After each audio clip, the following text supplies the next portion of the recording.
Alléluia.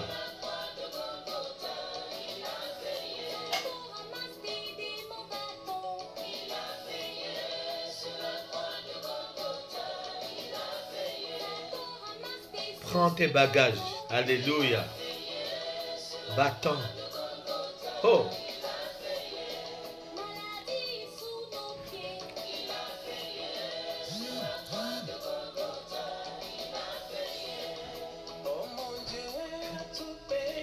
Il est là.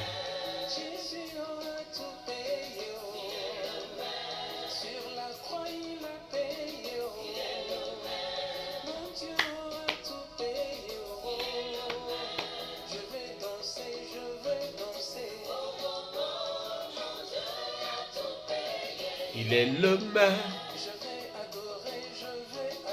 Oh, oh, oh. Il est le maître. Un seul a payé pour toi. Sois béni, bien-aimé, ce matin. Nous sommes dans les temps favorables.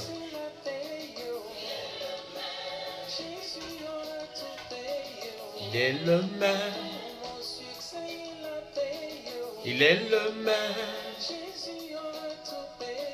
Il est le maître. Alléluia. Oh, on ne pousse pas les cris de joie ici. Alléluia.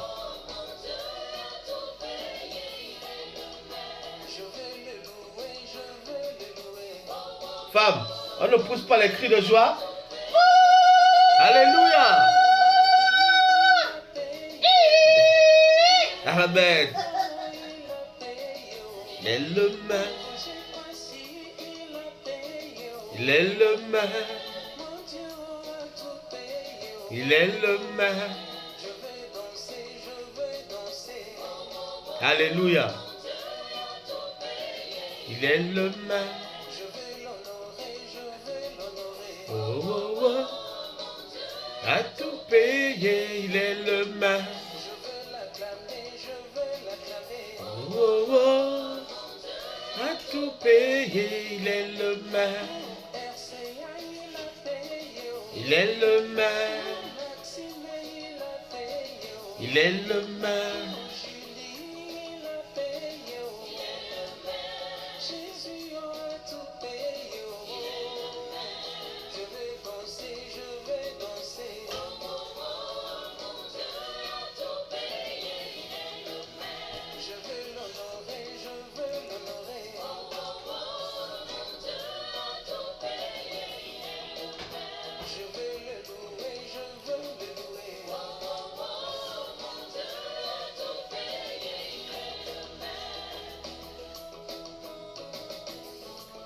Il a payé pour toi à la croix de Golgotha.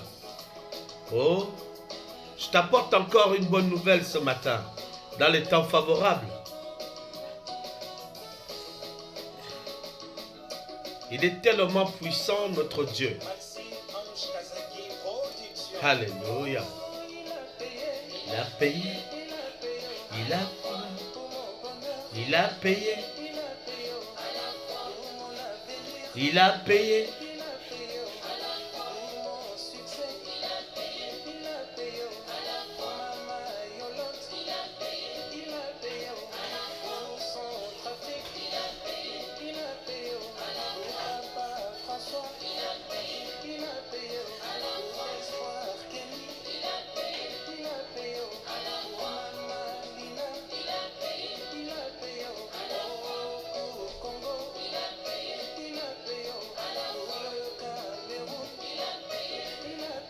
À la croix, il a payé.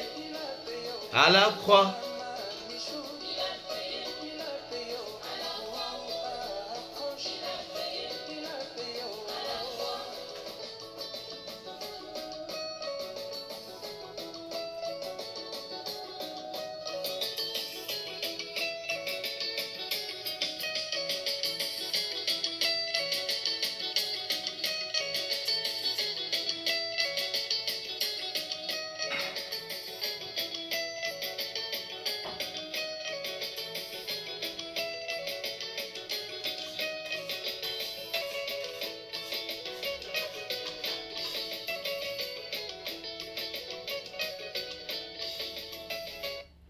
Amen.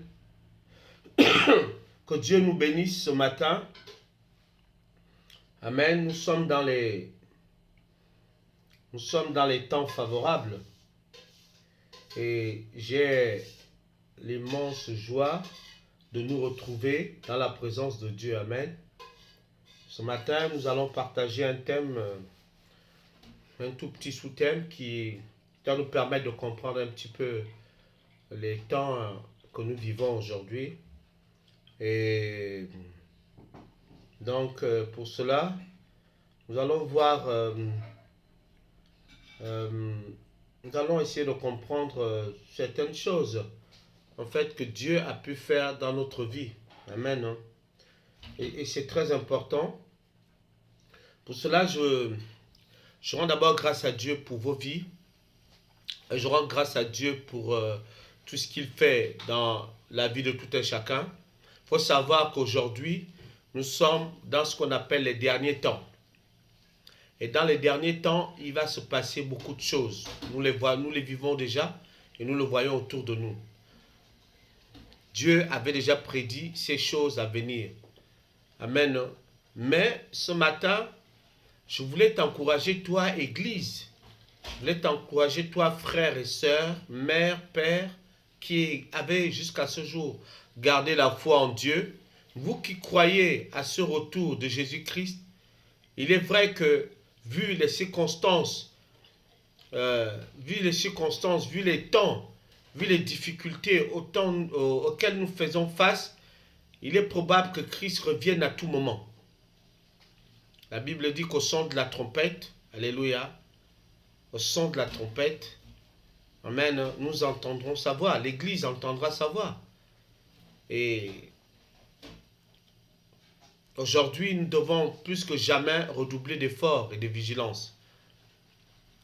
Les temps favorables ne sont pas seulement les temps où, quand tout va bien dans notre vie, les temps favorables aussi se manifestent même dans la difficulté, dans l'adversité et dans les moments de deuil et de doute et de trouble. Pourquoi? Parce que la Bible dit qu'un jour sur la terre vaut 1000 ans chez Dieu. Donc les temps favorables sont les temps où notre foi est inondée par les promesses de Dieu, par la grâce de Dieu, par ce que Jésus-Christ nous a promis comme promesse, à savoir qu'il est parti vers le Père, nous préparer une place et qu'il reviendra nous chercher. Église, toi qui crois aujourd'hui, toi qui persévères, c'est très important que cet encouragement nous soit renouvelé chaque jour pour que nous ne puissions pas perdre la foi. Mais ce matin, si tu ne crois pas encore à Jésus-Christ, il faut savoir que tu es en danger. Chaque jour qui passe, ta vie est en danger. Parce pourquoi? Nous allons le voir. Il faut savoir que l'architecte, celui qui nous a fait, un jour il reviendra aussi nous chercher. Il y aura un jugement. Il y aura un jugement dans les derniers temps. Le dernier jour, il y aura un jugement. Certains seront épargnés et d'autres qui auront fait de leur vie ce qu'ils veulent, ils rendront compte à ce Dieu. Ils se rendront compte, mais malheureusement, il peut être trop tard.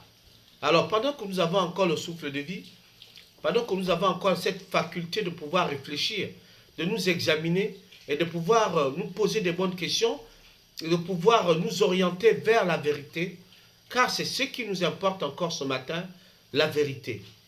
Mais qui est la vérité? Qui incarne cette vérité? Si ce n'est que Jésus-Christ de Nazareth qui a dit « Je suis le chemin, la vérité et la vie, et nul ne peut aller au Père que par moi. » Donc, ça veut déjà tout dire. Il est important de comprendre ces choses-là. C'est vrai que c'est très difficile pour le profane, celui qui ne connaît pas Dieu, de comprendre cette parole parce qu'elle paraît dure. Mais en vérité, nous avons un commencement, un début, et nous aurons aussi une fin. Celui qui nous a donné le souffle de vie, il le retirera aussi. Amen. Hein? Donc, quelque part, nous ne sommes pas tombés d'un arbre. Non. Nous venons de quelque part et nous irons aussi vers d'autres cieux. Mais pour échapper au jugement, pour échapper à l'enfer, pour échapper à la colère de Dieu, il est nécessaire dès aujourd'hui de nous tourner vers la croix, vers Jésus-Christ de Nazareth. Parce que figurons-nous que c'est le seul qui a vaincu les démons, qui a vaincu notre adversaire, le diable, qui a vaincu Satan. C'est le seul. Donc à partir du moment que c'est lui qui l'a vaincu, donc il a arraché les clés de la mort, du séjour des morts. Donc il nous a donné la victoire, il s'est battu pour nous, il a triomphé pour nous, pour que nous puissions simplement, comme des petits enfants, nous tourner vers lui et vivre avec lui. C'est très important que tu le saches ce matin. Quoi que tu veuilles faire de ta vie, il ne s'imposera jamais. Mais il te laisse faire. Seulement, le livre de Genèse nous enseigne que Dieu avait fixé la barre de 120 ans, la vie de l'homme. 120 ans. Donc tu as 120 ans à partir du jour de ta naissance pour mettre ta vie en règle avec Dieu. Ceux qui te disent que Dieu n'existe pas, mon frère, ma soeur, je vais te dire ce matin que si le diable savait que Dieu n'existait pas, il n'allait pas s'agiter. Parce que lui, il est déjà condamné d'avance. Nous allons voir certaines choses. Il faut savoir que le diable a ses adeptes. Le diable aussi a des gens, des hommes, des êtres humains, des femmes qui l'adorent et qui sont là pour faire ses œuvres. Et pour cela, nous allons lire, nous allons prendre la Bible. Juste faire une parenthèse. Vous allez remarquer que je n'aime pas souvent donner les versets. Pourquoi? Parce que celui qui avait établi les versets dans la Bible, ce n'était pas un chrétien. C'était un certain Jérôme de Stridon, un pape, et qu'il a fait dans des conditions désastreuses. Sur une table, avec un crâne de mort, il était nu. C'est lui que l'Église catholique avait donné cette charge de pouvoir mettre les versets dans la Bible. Mais bon, nous devons nous adapter au temps moderne. Nous allons prendre le livre de Jean, chapitre 8, verset 44.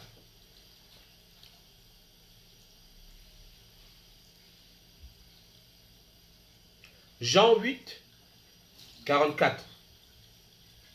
Que nous dit la Bible? Amen, nous allons lire.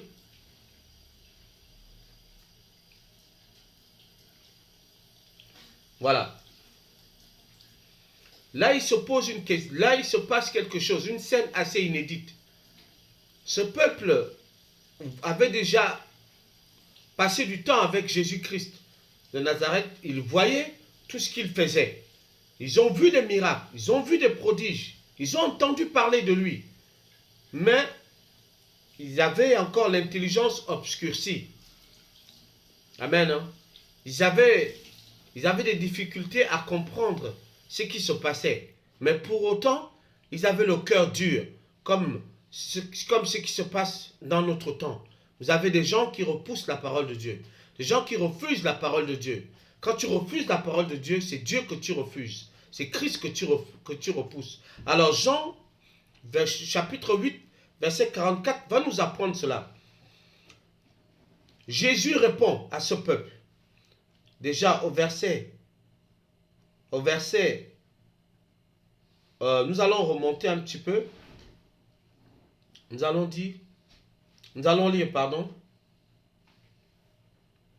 Nous allons revenir au verset, nous allons revenir un peu en arrière.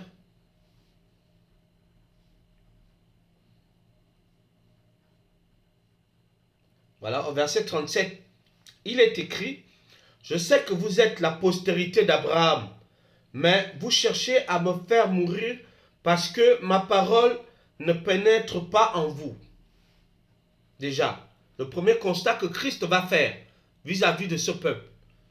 Je sais que vous êtes la postérité d'Abraham, mais vous cherchez quand même, vous cherchez à me faire mourir parce que ma parole ne pénètre pas en vous.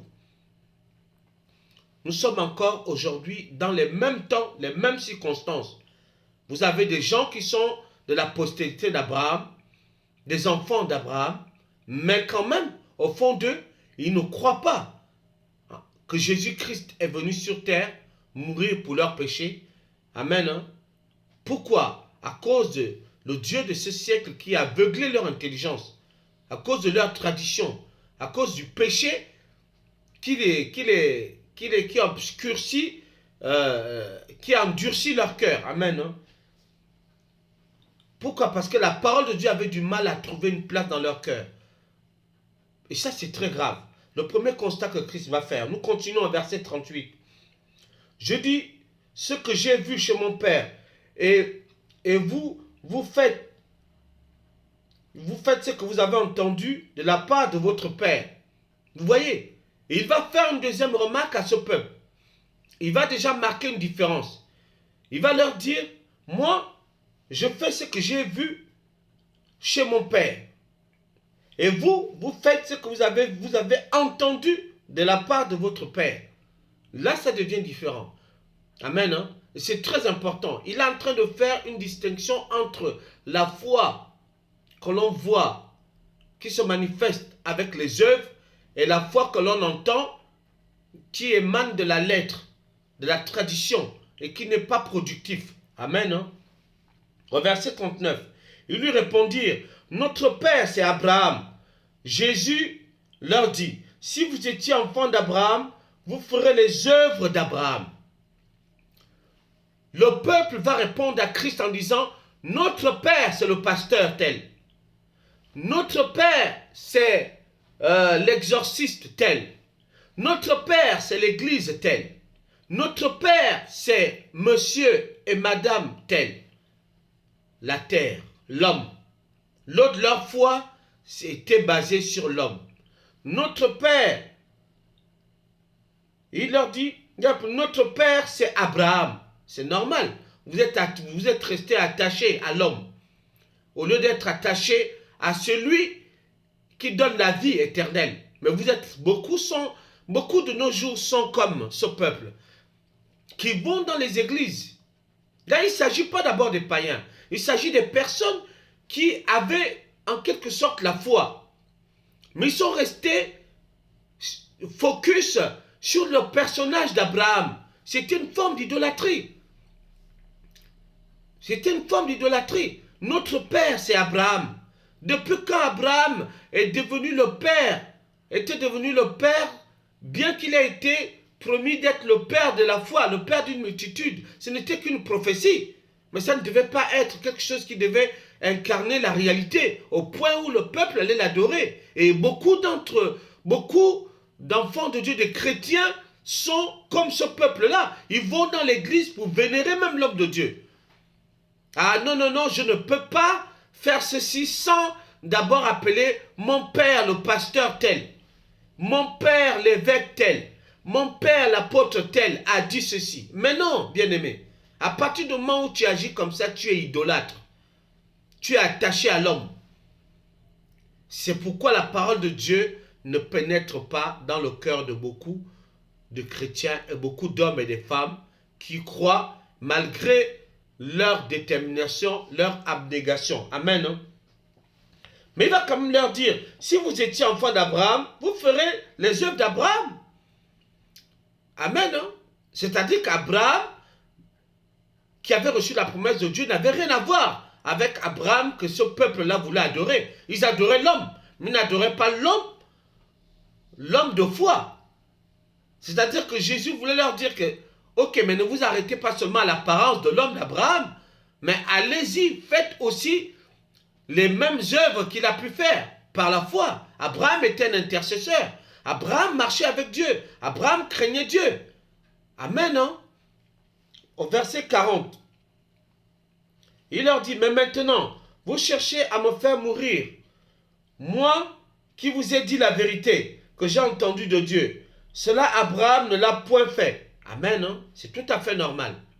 Abraham, dans son temps, ne connaissait pas la vérité. Abraham connaissait la loi de Moïse. Amen, hein? C'était très important. C'est très important. Amen, hein? Donc, il faut bien comprendre les choses. Donc, la Torah, c'était une portion de la révélation de Dieu, mais cela n'avait rien à voir de la vérité. Amen. La vérité, c'est Christ qui a affranchi. Donc, c'était un peu l'image de cette nouvelle alliance, cette nouvelle église qui était puissante par le feu, et par la démonstration de la puissance de la parole de Dieu. Amen. Hein? Au verset 41, vous faites les œuvres de votre Père. Ils lui dirent, nous ne sommes pas des enfants illégitimes, nous avons un seul Père, Dieu. Et Jésus leur dit, dans ce cas, ok, si Dieu était votre Père, vous m'aimerez, car c'est de Dieu que je suis sorti et que je viens. Je ne suis venu de moi-même. Je ne suis pas venu de moi-même, mais c'est lui qui m'a envoyé. Vous voyez encore la difficulté que Jésus avait pour faire comprendre à ces gens-là, mais malgré la ruse qu'ils avaient dans leurs paroles, dans un premier temps, ils disent qu'ils ont pour père Abraham. Jésus leur rétorque en disant que, ok, si Abraham était votre père, alors faites les œuvres. Sachant qu'Abraham craignait Dieu. Amen. Abraham avait foi en Dieu. Mais cela ne suffisait pas. Il avait compris la ruse que le peuple avait. Et quand il revient, le peuple lui dit, mais non, nous n'avons qu'un seul Père, Dieu. Jésus lui a répondu, non, vous faites les œuvres de votre Père. Et si Dieu était réellement votre Père, ne sachant pas que lui qui était devant eux, il était l'incarnation du Dieu homme. Dieu fait homme, l'incarnation de la vérité. Comment veux-tu mentir à celui qui est la vérité devant toi? Jésus s'est positionné, Jésus était Dieu fait homme. Comment veux-tu mentir à celui qui est au commencement de toutes choses? Amen. Hein? Donc il savait, il connaissait le fond de leur pensée. Il va leur dire clairement que non, si Dieu était votre Père, alors vous m'aimerez. Vous voyez? Donc il y avait cette forme de tromperie dans leur langage. Cette forme de déguisement. Et nous allons comprendre. En verset 43, pourquoi ne me comprenez-vous pas? Pourquoi ne comprenez-vous pas mon langage? Parce que vous ne pouvez écouter, parce que vous ne pouvez pas écouter ma parole. Pourquoi? Parce qu'ils avaient un autre esprit qui les habitait. Ce n'était pas l'esprit de Dieu. Dieu qui était, Jésus-Christ qui était l'image du Dieu vivant, savait que ce que ces hommes-là disaient n'émanait pas de la bonne source, qui était lui-même la source de vie. C'était grave quand même, de vouloir mentir devant celui qui est au commencement de toutes choses. Il faut y aller. Amen. Hein? Et beaucoup de chrétiens sont un peu comme ce peuple-là. Quand on te dit ne va pas vers l'église catholique, là-bas, ce n'est pas la bonne source. Ah mais non, nous avons un même Dieu. Nous prions un même Dieu. Avec les branhamistes, avec le christianisme céleste, avec d'autres courants de pensée. Non, nous n'avons pas un même Dieu. Et ils ont un autre Dieu qui s'appelle Branham. Ils ont un autre Dieu qui s'appelle le pape. Ils ont un autre Dieu qui s'appelle Kibangu. Mais ils n'ont pas pour Dieu Jésus-Christ Seigneur. Amen. Hein? Donc il faut vraiment faire la différence. Et nous allons comprendre ce qui se passe avec de telles personnes. Ils sont déjà sur la terre il y a bien longtemps. On les appelle souvent des antichrists. Ce sont des gens qui viennent avec une autre forme d'apparence, mais qui viennent vous parler de Dieu, mais en vérité, ils viennent vous parler d'un autre Dieu que Jésus-Christ de Nazareth. Amen. C'est très important. Il n'y a pas d'autre Dieu à part Jésus-Christ. Nul autre part, d'autre part.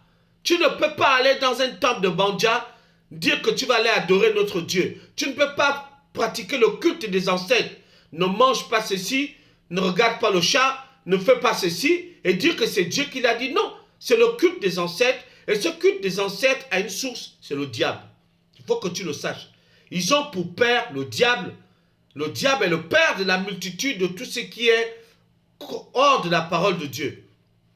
Nous allons lire au verset 44. Et la plupart de ces personnes n'écoutent pas la parole de Dieu. Pourquoi? Parce qu'ils ont déjà un esprit d'égarement. Un esprit d'homme qui est en eux. Amen. Un esprit d'homme. C'est très important. Et nous allons lire au verset 44. Vous avez, Jésus, là, il va changer tout de suite de ton. Il va maintenant passer à... Il va parler un peu avec autorité maintenant.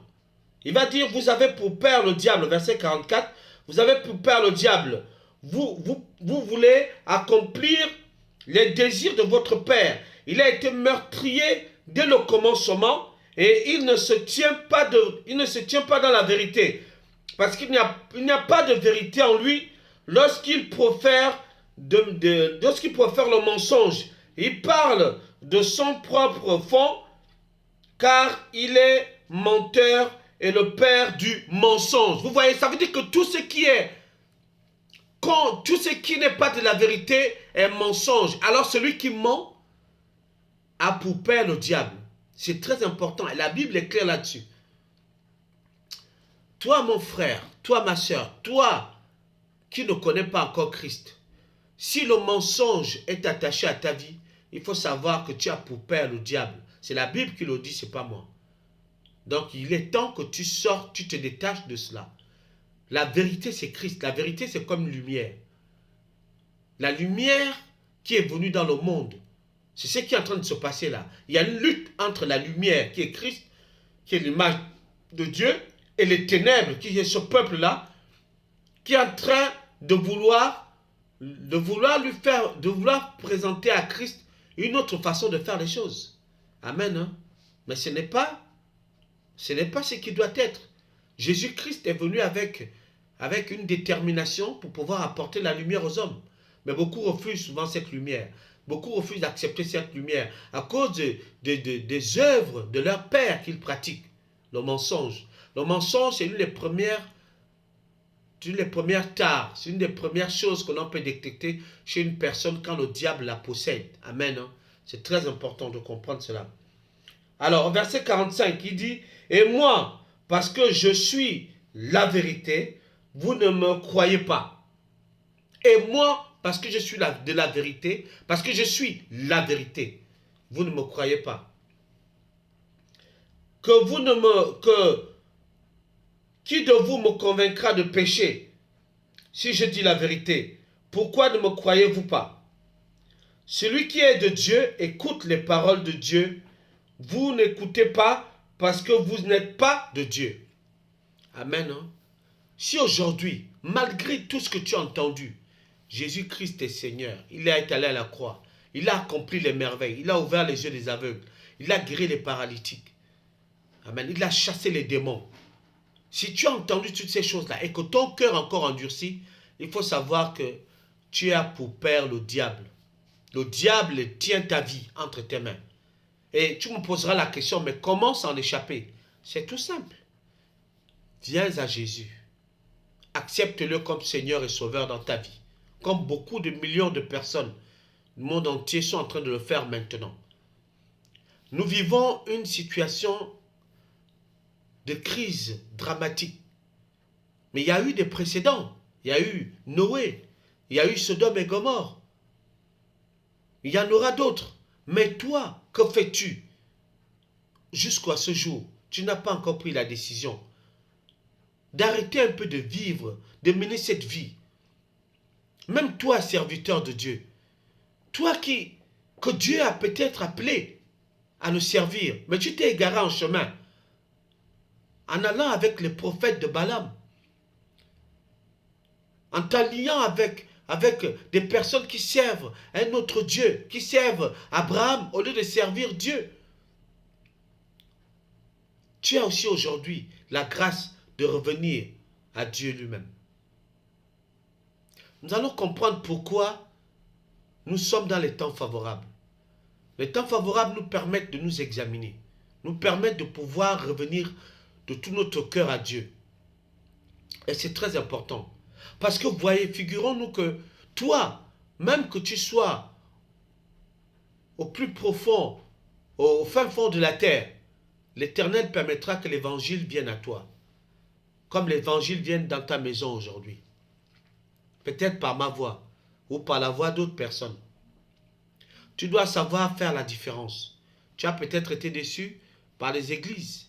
Il faut savoir que Jésus-Christ n'était pas évangéliste. Il n'était pas protestant. Il n'était pas baptiste. Il n'était pas catholique. Mais il était Jésus-Christ de Nazareth. On nous identifie comme ses disciples parce qu'on nous a appelés chrétiens, ceux qui sont comme Christ. c'est une meilleure qualification. Et je dis gloire à Dieu. Mais si nous sommes comme lui, alors faisons les mêmes œuvres qu'il a faites. Reprenons la parole de Dieu et donnons cette parole pure aux hommes, aux femmes, aux enfants, aux familles qui en ont besoin. Disons-leur la vérité, que si vous n'acceptez pas Christ dès à présent, pendant que vous êtes encore vivant, sachez que votre vie est en danger. Vous pouvez donner les dîmes et les offrandes. Vous pouvez pratiquer des bonnes œuvres, avoir un bon cœur, faire des mariages qui sont vraiment bling bling. Ce n'est pas ça qui vous sauvera de la colère de Dieu. Ce n'est pas ça qui permettra que Dieu puisse avoir pitié de vous. La Bible dit que nous sommes scellés du Saint-Esprit. Ça veut dire qu'à partir du moment où tu vis en Christ, Dieu te scelle du Saint-Esprit, te scelle du sceau du Saint-Esprit, pour que tu ne puisses pas, pour que tu puisses, il te marque du sceau du Saint-Esprit, pour que tu puisses l'appartenir. Nous allons voir qu'il y a d'autres personnes aussi qui sont marquées d'autres sceaux au fer rouge, comme on marquait les esclaves à l'époque, comme on marque les animaux, les bêtes. Amen. Nous allons le voir, que nous sommes dans les derniers temps. Et dans les derniers temps, il y a beaucoup d'hommes, femmes, qui sont marqués de cette marque de la bête. Ils sont déjà au milieu de nous. Ils sont marqués par cette marque au front. Mais cette marque, elle est encore spirituelle pour certains. Mais le monde aujourd'hui est en train de vouloir l'amener dans la réalité. Voilà ce qu'il y en est. Et beaucoup sont marqués par le sceau satanique. Ils viennent vers toi pour te tromper, pour te maintenir dans l'église, pour te dire que ne crains rien. Dieu comprend que tu es. Dieu te comprend. Tu vis dans le concubinage, Dieu te comprend. Tu vis dans le péché, Dieu te comprend. Non, ce n'est pas l'évangile que Christ a dit. Christ a dit, vous ne m'écoutez pas parce que vous avez pour père le diable. Voilà ce qui se passe. Et beaucoup sont trompés. Et beaucoup seront surpris. Car même ton pasteur se repentira à la dernière minute. Il sera sauvé. Mais comment l'accuseras-tu? Qu'il t'a trompé. Bien-aimé, tu as l'occasion toi-même d'ouvrir la Bible, de te poser des questions et de t'examiner. Il faut faire comme les chrétiens des Bérets. Dans Acte 17, verset 11, la Bible dit que quand ils rentraient chez eux, ils allaient examiner les Écritures pour voir si tout ce que leur disait était vrai. Il est temps que tu agisses aussi ainsi. Je vais ouvrir une parenthèse. Beaucoup de jeunes gens, vous avez recours à des gens qui font des fétiches. Qu'est-ce que vous allez gagner là-bas? Voilà ce qui se passe. Ce peuple-là avait l'habitude d'aller adorer Abraham. Toi, tu vas adorer des prophètes de Balaam, les féticheurs. Tu vas adorer des exorcistes, pardon. Tu vas adorer des prophètes de Baal. Amen. Hein? Or, la prophétie édifie, elle console, et elle révèle la pensée de Dieu. Le prophète et la prophétie sont un. Mais qui vas-tu écouter? Tu peux m'écouter, mais ouvre ta Bible et examine si ce que je te dis est vrai. Un prophète ou un homme de Dieu qui vient à toi doit pouvoir ouvrir sa Bible sans faire trop, sans trop d'artifice, te lire ce qui est écrit. Parce que la Bible dit que Christ, Dieu envoya sa parole et sa parole guérit. Ce n'est pas la parole d'un homme qui te guérit, mais c'est la parole de Dieu qui te guérit. C'est elle qui te révèle le péché, qui te tient captif depuis tant d'années. La parole de Dieu, c'est le remède à notre vie. Tu ne le savais peut-être pas, mais je te le dis aujourd'hui. Aucune malédiction ne peut demeurer dans ta vie si tu donnes ta vie à Christ et que tu t'appuies, tu prends pour appui la parole de Dieu. La malédiction qui a été donnée par tes pères, par tes mères, elle a été faite par la parole, mais c'est le diable qui les a inspirés. Alors comment cette parole est réversible? Pourquoi? Parce que tu peux l'annuler. Parce que toutes ces choses ont été faites sans ton consentement. À partir du moment où tu connais Dieu, tu peux prendre l'autorité et refuser désormais d'être victime, d'être esclave de ce qui avait été décidé dans ta vie en t'appuyant seulement sur « Il est écrit ». La parole de Dieu, c'est elle qui va te guider dorénavant. Amen. La Bible dit que c'est poussé par le Saint-Esprit que les hommes ont parlé de la part de Dieu. C'est très important que tu comprennes cela aujourd'hui. Tu n'auras aucune excuse si jamais tu venais à quitter sur cette terre sans avoir donné ta vie à Christ. Je préfère te dire la vérité. Tu n'auras aucune excuse devant Dieu. Parce que tu as eu le temps d'écouter la parole de Dieu. Tu as eu le temps de Dieu t'a protégé jusqu'à aujourd'hui. Il te garde pour que tu puisses au moins un temps soit peu t'examiner et mettre ta vie en ordre. La vie du monde, l'argent, tout cela ce n'est que du matériel, c'est du papier. C'est fait du mercure et du bois. Cela n'amène nulle part. C'est de l'illusion. Dans le livre de Jacques, il nous est dit que cherchez premièrement le royaume des cieux et sa justice. Et le reste vous sera donné. Dieu, regarde, il a dit, regarde les oiseaux, ils ne sèment, ne moissonnent. Mais combien de fois Dieu les nourrit chaque jour? L'évangile de Dieu, la bonne nouvelle est que Jésus-Christ t'aime. Il est allé mourir pour toi, pour que tu deviennes meilleur, pour que tu sois excellent. Et il ne t'a pas créé pour que tu souffres indéfiniment. Il t'a créé pour que tu puisses, un temps soit peu, découvrir ses promesses et revenir à lui. Tu me diras, mais si Dieu existe, alors j'aimerais qu'il me parle. Mais pour qu'il te parle, il faudrait d'abord que tu viennes à lui. Même ce peuple-là était devant Christ. Christ qui est l'image du Dieu vivant. Malgré qu'ils étaient devant Christ lui-même, en chair et en os, qui est l'image du Dieu vivant, ils n'arrivaient pas à croire. À plus forte raison, nous qui avons la foi aujourd'hui, par le Saint-Esprit, nous croyons. Amen. Hein? C'est très important. Alors nous allons voir que beaucoup de personnes aujourd'hui, parfois qui se proclament de Dieu, mais en fait, en vérité, beaucoup sont dans les loges. Beaucoup font des pratiques. Ils sont marqués par le 666 déjà spirituellement. Ils sont déjà, c'est le diable a marqué sur eux. La marque de la flétrissure. Nous pourrons le lire dans 1 Timothée 4, verset 1 et verset 2. Nous pouvons le lire. 1 Timothée 4, verset 1.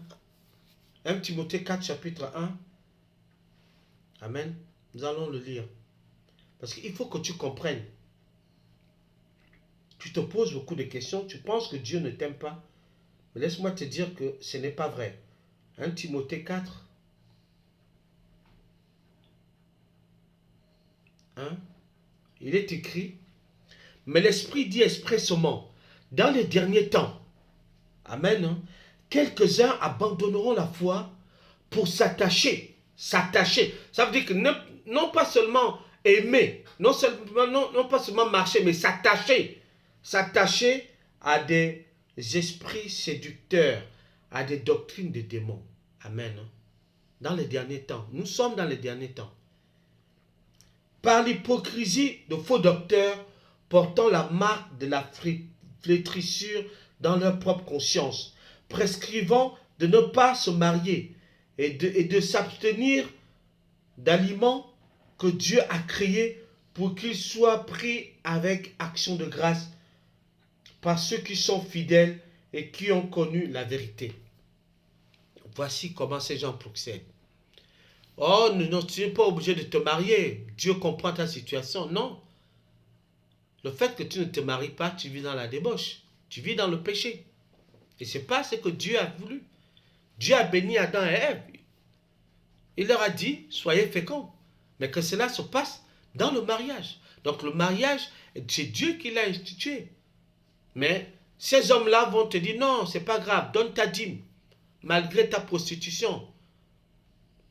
Parce qu'il faut savoir que la prostitution, ce n'est pas seulement cette personne-là qui va vendre son corps moyennant de l'argent. Non, la prostitution aussi, c'est d'aller vers d'autres dieux. C'est de mettre une autre personne à la place de Dieu. Tu peux aimer ton mari, ta femme, tes enfants plus que Dieu. C'est d'idolâtrie, c'est une forme de prostitution. Tu peux aimer Abraham, comme ce peuple aimait Abraham. Tu peux aimer ton pasteur, tu ne jures que par lui. C'est de la prostitution. Amen. Hein? C'est très important. Alors, qu'est-ce qui se passe aujourd'hui? Pourquoi est-ce que il est important que tu te ressaisisses? Mon frère, ma soeur, ta vie est en danger. L'enfer existe. Ce n'est pas une blague. Tu ne vois pas encore de tes yeux, mais je te le dis que tu peux échapper à l'enfer. Dieu a dit que tu auras 120 ans sur la terre. Mais pendant ces 120 ans-là, tu peux quand même vivre 20 ans de vie heureuse, une vie heureuse avec Dieu. Tu peux revenir à Jésus-Christ. Tu as encore la grâce qui t'accorde son souffle. Mais que fais-tu de cela? Amen. Nous allons comprendre pourquoi est-ce que il est important. Nous allons lire dans Apocalypse 13, verset 17. Pour finir. Apocalypse 13.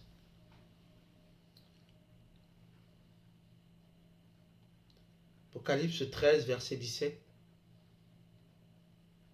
Il est écrit, et il lui fut donné, en parlant de cette bête, et ce dragon, des choses qui sont en train de se passer dans les derniers temps, et il fut donné l'image de la bête, afin que l'image de la bête parlât, et qu'elle fit que tous ceux qui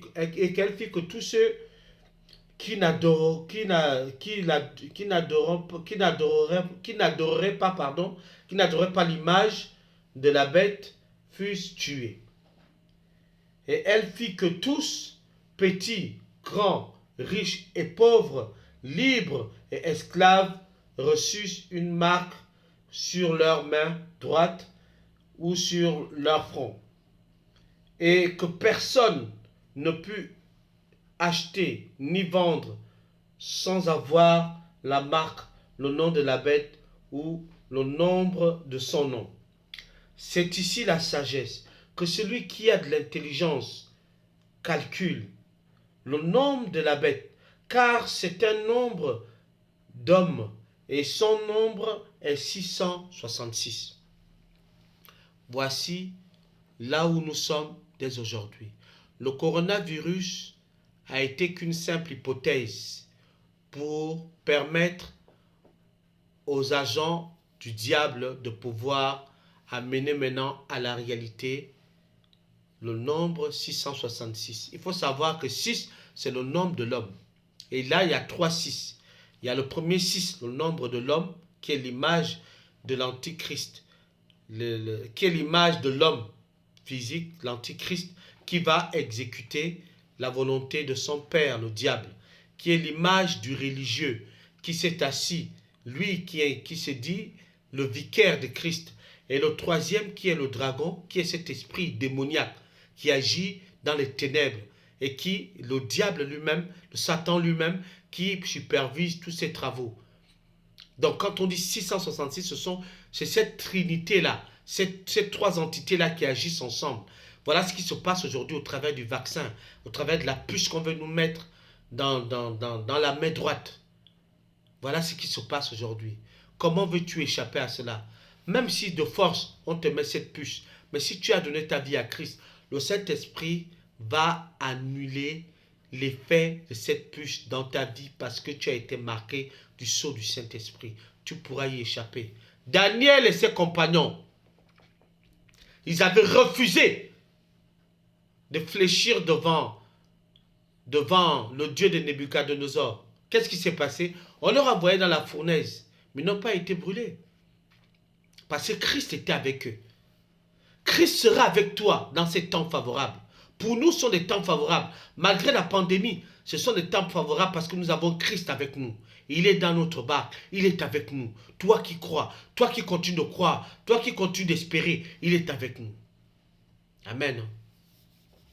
Alors, je vais t'inviter vraiment à examiner un petit peu ta voix, à te poser des vraies questions. Amen. À essayer de réfléchir par rapport à ta vie aujourd'hui. Amen. Par rapport à ta vie aujourd'hui. C'est très important.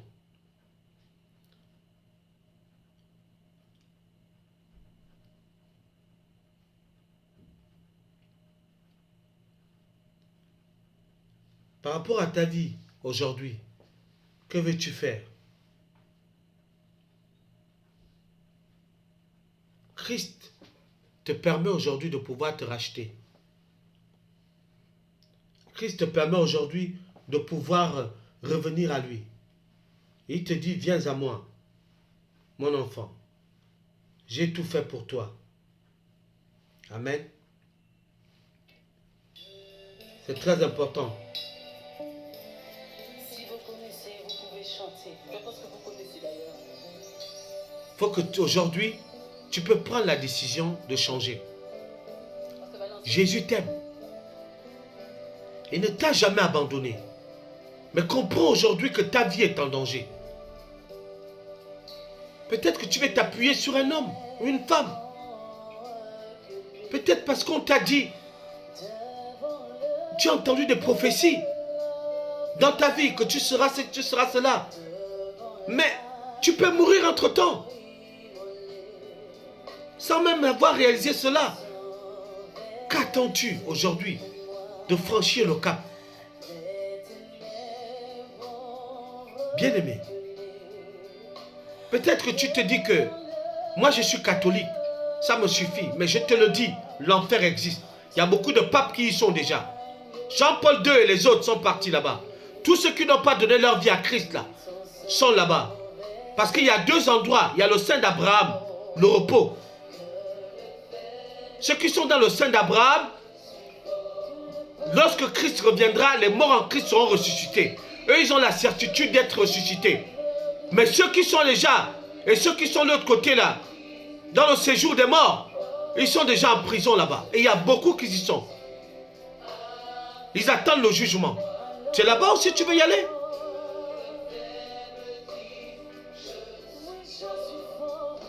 Il y a un temps pour tout. Christ veut que tu viennes à lui. Arrête de vivre, de mener cette vie. Arrête de te morfondre. Arrête de toujours te dire que tu ne peux rien. Il n'y a aucune malédiction. La Bible dit qu'aucune malédiction dans ta vie ne demeurera avec effet si tu viens à Christ. Ce n'est pas possible. On t'a dit tu vas te marier. On t'a dit tu auras des enfants. On t'a dit que tu auras ceci. Donne tout ton cœur à Dieu. Il est Dieu. Anne a expérimenté. Pendant que Pénina se moquait d'elle, elle est devenue intercesseuse. Tous les jours, elle importunait Dieu. Avec son cœur. Et Dieu l'a exaucé. La Bible dit que Dieu lui-même a dit, il se laisse trouver par celui qui le cherche. Même ceux qui ne le cherchent pas, il se laisse trouver. Demandez, on vous donnera. Cherchez, vous trouverez. Frappez, on vous ouvrira. Qu'attends-tu jusqu'à ce jour pour expérimenter ces trois choses? Demande à Dieu le salut, la délivrance pour ton âme. Demande à Dieu la liberté pour ta vie. Il vaut mieux ne rien avoir sur cette terre, mais le minimum pour être heureux, et d'hériter la vie éternelle, que de chercher à tout prix les choses de ce monde, aller pactiser avec le diable, aller vendre ton corps pour si peu, pour de l'argent qui ne vaut rien, alors que toi, ton prix est inestimable.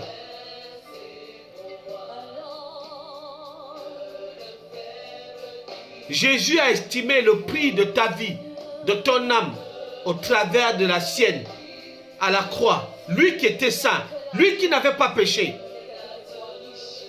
Il s'est donné pour toi parce qu'il a compris que sans ce sacrifice, toi et moi, nous ne pouvons pas expérimenter la liberté de le servir et de vivre heureux. Il y a les épreuves, il y a les persécutions, mais cela ne nous empêchera pas de croire et d'espérer et de continuer à vivre, à se dire que tous les jours, Seigneur, merci. Dis simplement merci, malgré l'adversité. Merci Seigneur. Et bénis. Bénis mes ennemis. Bénis mes détracteurs. Bénis ceux qui me persécutent. Bénis tous ceux qui me maudissent. Bénis mes parents qui par égarement, par ignorance, ont fait des choses, ont fait des pactes avec des esprits des eaux, des esprits de la forêt. Dans l'ignorance, bénis-les, pardonne-leur.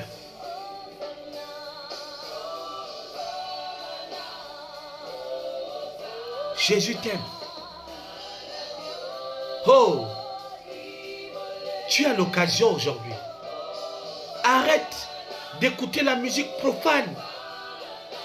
La musique profane ne fait que ça apporte les ténèbres dans ton âme. Arrête de boire de l'alcool. Ce n'est pas un refuge. L'alcool te détruit.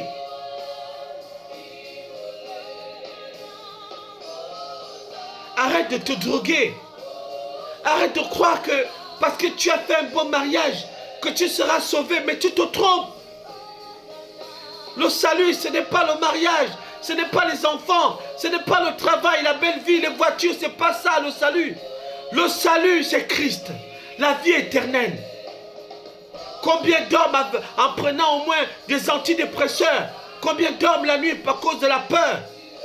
Mais avec Christ, qui te séparera de l'amour de Dieu? Oh bien-aimé, Jésus-Christ doit être ta raison de vivre. Jusqu'à ce jour, tu cherches des solutions, des remèdes, mais Christ est la porte qui mène au Père. Je prie vraiment pour que ce message te parvienne, pour que tu arrêtes de t'appuyer sur Abraham, qui reprend l'image de l'homme, du pasteur, d'une église, bâtiment. Non, c'est toi que Dieu viendra chercher.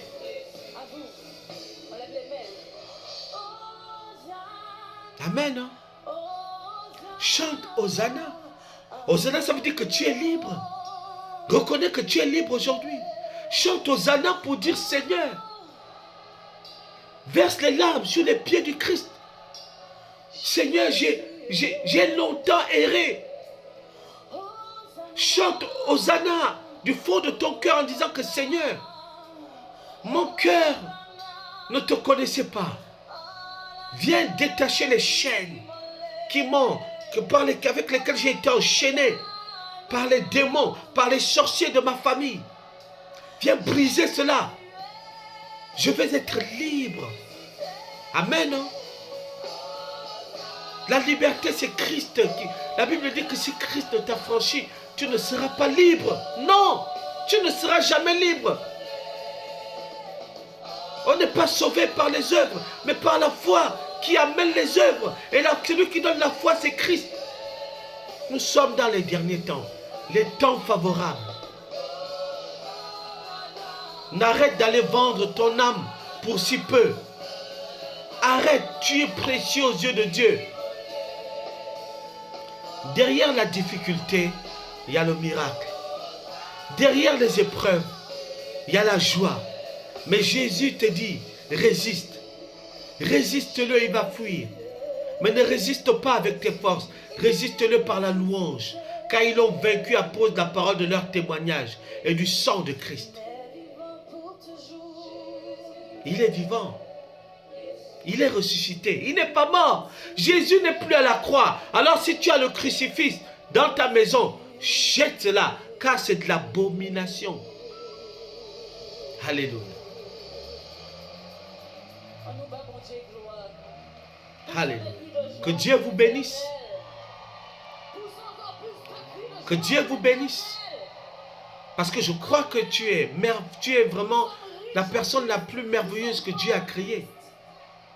Mais Jésus t'aime. Tu peux mettre fin à toutes tes souffrances si tu viens à Christ. Alléluia. Adore-le. Celui que tu es venu adorer est au-dessus de toute domination. Alléluia. Et au-dessus de toute principauté. Je te le dis, l'enfer existe. Jésus-Christ de Nazareth, celui qui vit à jamais. L'enfer existe. Tu dois t'échapper toi-même. Tu dois t'échapper toi-même. Tu n'accuseras personne d'autre.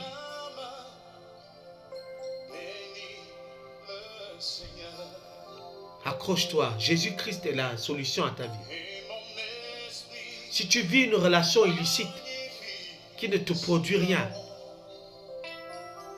sépare-toi. Cours vers Christ. Il est mieux d'avoir Christ dans sa vie que de vivre sans. Regarde le peuple là. Ils ont eu la grâce de voir Jésus-Christ homme devant eux. Mais malgré ça, leur cœur est endurci. C'est difficile. Il est Seigneur. Même dans le tombeau, oh, il est Seigneur. Est-ce que tu as déjà vu quelqu'un comme ça? Ça veut dire que même étant absent de corps, mais le diable a peur de lui. Le diable a eu peur de la naissance d'un bébé. À plus forte raison, nous qui sommes aujourd'hui ses enfants, nous qui portons la bonne nouvelle,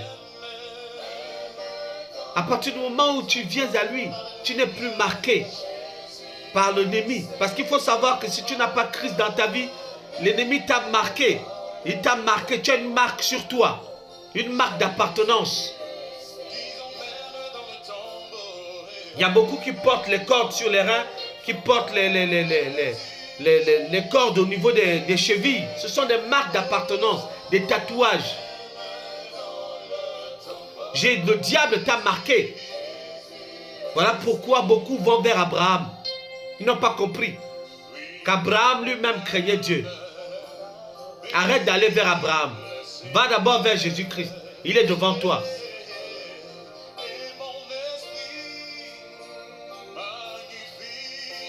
Viens pour que Christ enlève cette marque que l'ennemi avait mise sur toi. Cette marque qui te condamnait. Tu étais marqué comme un esclave au fer rouge sur le front. Comme on marque un animal. Comme on marquait les esclaves. Tant que tu ne viens pas à Christ, cette marque demeure. 666 ou peut-être d'autres marques. Elle est sur toi. Et partout où tu vas, les démons te reconnaissent. Il n'y a que Christ au travers de son sang. Il a effacé cette marque par son sang. Alléluia. Prends le temps de réfléchir. Qui te sauvera? Ce n'est que Jésus-Christ. Ça, je le dis à toute ma famille aujourd'hui.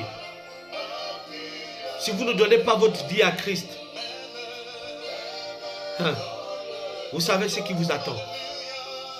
Je vous le dis clairement, de tout cœur, avec amour. Je vous aime, mais je vous dis aussi, si vous ne donnez pas dès à présent votre vie à Christ, il y a l'enfer qui vous attend. Et ça, ce n'est pas une condamnation, ce n'est qu'un fait. Jésus lui-même, Dieu a dit, je mets devant toi la vie et la mort. Choisis la vie, qui est Christ. Moi, je te parle de la parole, je ne te parle pas de moi. Ce n'est pas moi qui te juge, c'est la parole qui te jugera. Viens à Christ. C'est lui qui est la vie éternelle. Il a dit, celui qui perdra sa vie à cause de moi la retrouvera. Ça, c'est une promesse qu'il a faite. Et cette promesse est certaine. Voilà. Que Dieu vous bénisse.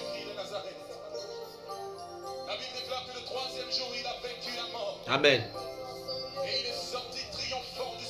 Oh, ma saute. Yes. Alléluia.